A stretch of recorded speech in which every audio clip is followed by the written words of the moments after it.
लाहौर के जनरल हस्पताल की इमरजेंसी मैदानी जंग बन गई। जनरल हस्पताल के वार्ड बॉय ने तीमारदारों पर लाठियां बरसा दी। इसी पर बात करते हैं। रॉ न्यूज़ के नुमाइंदे नुमान लियाकत हमारे साथ मौजूद है। नुमान, बताइएगा ये मामला क्या है?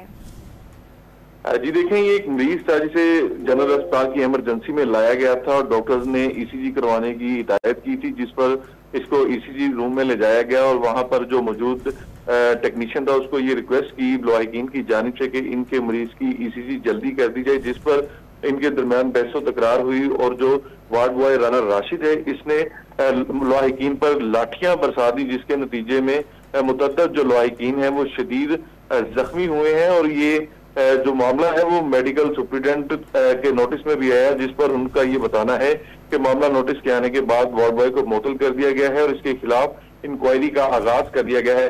यहाँ पर यह भी बताता चलूं कि जो वार्ड बॉय राना राशिद है इसकी जानिब से जो लवाहिकीन पर लाठीचार्ज किया गया है उसके बाद कई जो लवाहिकीन है वो शदीद जख्मी हुए हैं। जी, तफसील अपडेट कर रहे थे नुमान लियाकत, आपका बहुत शुक्रिया।